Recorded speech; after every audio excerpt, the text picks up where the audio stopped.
दक्षिण आशियातील राजकीय चित्र वेगाने पालटत असते किंवा महाशक्ती राष्ट्रांच्या स्वार्थापोटी पालटवले जाते. महाशक्ती राष्ट्रे जगाची झालेली बहुध्रुवीय व्यवस्था स्वतःच्या व्यक्तिगत राष्ट्रहितासाठी संघर्षात टाकत असतात.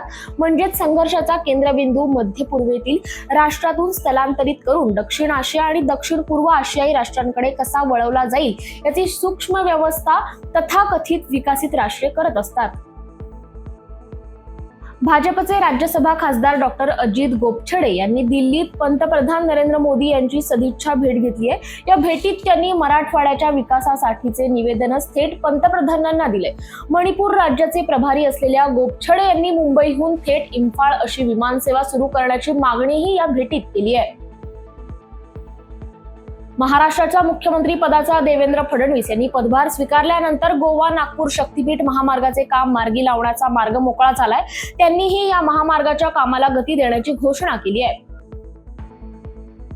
परराष्ट्र मंत्री एस जयशंकर आणि त्यांचे UAE समकक्ष अब्दुल्ला बिन झायेद अल नाह्यान आज दिल्लीत महत्त्वपूर्ण बैठक घेणार आहेत. या बैठकीत भारत आणि संयुक्त अरब अमिराती यांच्यातील आधीच मजबूत धोरणात्मक भागीदारी सुधारण्याबरोबरच सिरियातील सत्ता पालटावरही चर्चा केली जाणार आहे.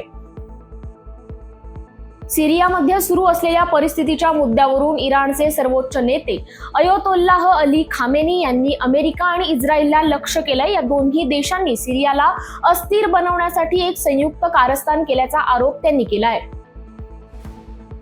अफगाणिस्तानची राजधानी काबूलमध्ये झालेल्या आत्मघातकी स्फोटात तालिबान राजवटीतील निर्वासितांसाठीचा मंत्री आणि अन्य 2 जण ठार झालेत. तालिबानचा प्रभाव असलेल्या भागात तालिबानी मंत्रालयात स्फोटाने लक्ष करण्यात असल्याची घटना प्रथमच घडली आहे. सिरियातील बशीर अल असद यांचे सरकार बंडखोरांनी उलथवल्यानंतर तेथील लष्करी ठिकाणांवर इस्रायलने सोमवारी रात्रीपासून 350हून अधिक हल्ले केले. या कारवाईला ऑपरेशन बशान एरो असं नाव देण्यात आलंय.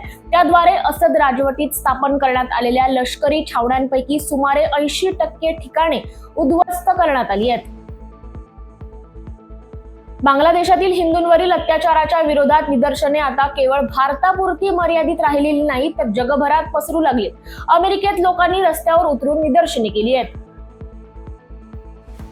सिरियन बंडखोरांनी परागंदा झालेले राष्ट्राध्यक्ष बशर अल असद यांचे वडील हाफेज अल असद यांची कबर उद्ध्वस्त केली आहे. ही घडामोड बशर यांच्या मूळ गावात झाली आहे. हे गाव सिरियाच्या वायव्येस लॅटकिया प्रांतात किनारपट्टीवर असून त्यांचं नाव करदाह असं आहे. या गावातल्या बशर त्यांच्या कुटुंबाच्या स्मशानभूमीत लोक घोषणा देत असल्याचं आणि तिथं जाळपोळ केल्याचं समजतंय.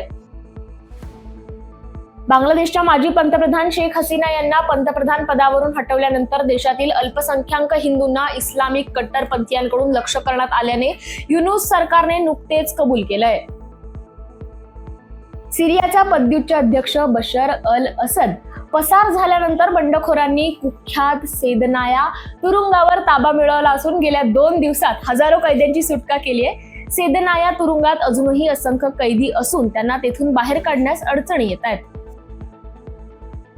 परभणी शहरातील डॉक्टर बाबासाहेब आंबेडकर पुतळ्यासमोरील संविधानाच्या प्रतिकृतीची माथे फिरूने तोडफोड केल्यानंतर वातावरण चांगलंच तापलंय.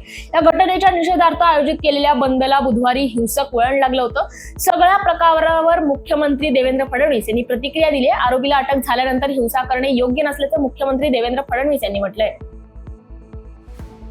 तालिबानचे मंत्री खलील रहमान हक्कानी यांच्यासह त्यांच्या 3 अंगरक्षकांचा मंत्रालयाच्या आवारात झालेल्या स्फोटात मृत्यू झालाय.